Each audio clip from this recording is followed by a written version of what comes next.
Assalamualaikum warahmatullahi wabarakatuh.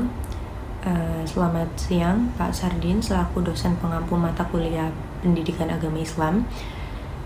Perkenalkan, nama saya Citra Cahaya Fadila, saya dari Teknik Telekomunikasi dengan NIM 101082400042. Di sini saya bakal mempresentasikan materi agama Islam tentang sumber-sumber hukum Islam. Jadi sebelum masuk ke pembahasan inti, kita pahami dahulu bahwa hukum Islam itu nggak asal-asalan. Hukum Islam itu merupakan sistem hukum yang mengatur kehidupan umat Islam.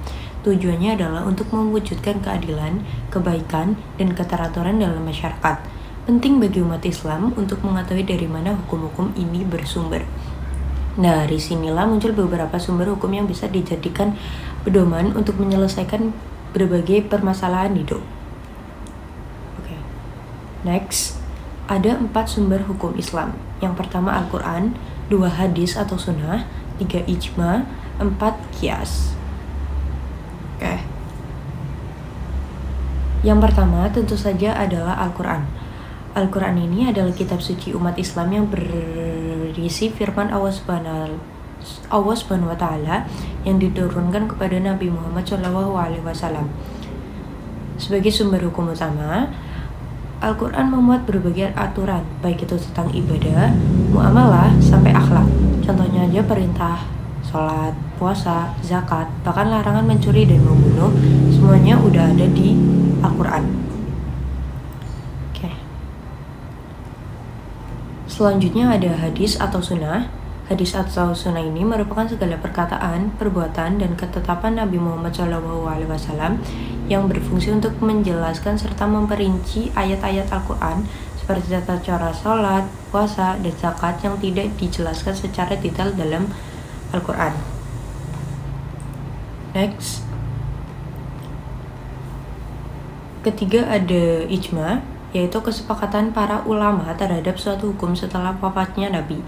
Ijma muncul karena nggak semua permasalahan itu disebutkan langsung dalam Al-Quran dan hadis. Nah, lewat ijma ini, para ulama bisa menetapkan hukum berdasarkan pemahaman bersama, tapi tetap berpegang pada prinsip-prinsip Islam. Yang terakhir ada qiyas. Qiyas merupakan metode analogi yang menetapkan hukum dengan membandingkan kasus baru dengan yang sudah ada hukumnya di Al-Quran atau hadis. Jadi kalau ada masalah baru yang belum ada hukumnya, kita cari kasus serupa yang udah ada hukumnya di Al-Quran atau hadis, lalu dianalogikan karena punya alasan hukum yang sama. Misalnya, narkoba nggak disebut di zaman Nabi, tapi bisa dikiaskan dengan khamr karena sama-sama memabukkan. Kesimpulan, sumber hukum Islam, Al-Quran, hadis, ijma, dan qiyas saling melengkapi sebagai landasan utama dan menetapkan Al-Quran dan pedoman hidup umat Islam. Dengan memahami dan menerapkan keempatnya, kita dapat menjalani ibadah dan kehidupan sehari-hari sesuai ajaran agama, serta menghadapi berbagai persoalan dengan berlandaskan syariat yang benar dan sesuai dengan sesuai tuntutan Allah Subhanahu wa Ta'ala. Jadi, keempat sumber ini, Al-Quran, hadis, ijma, dan qiyas saling melengkapi.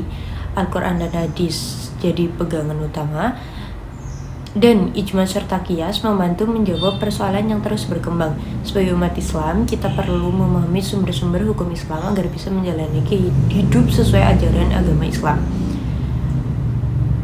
Dengan memahami keempat sumber ini, kita jadi tahu bagaimana cara bersikap dan berperilaku dalam kehidupan sehari-hari. Di sini saya ngambil sumber dari gramedia.com. Di situ saya cari.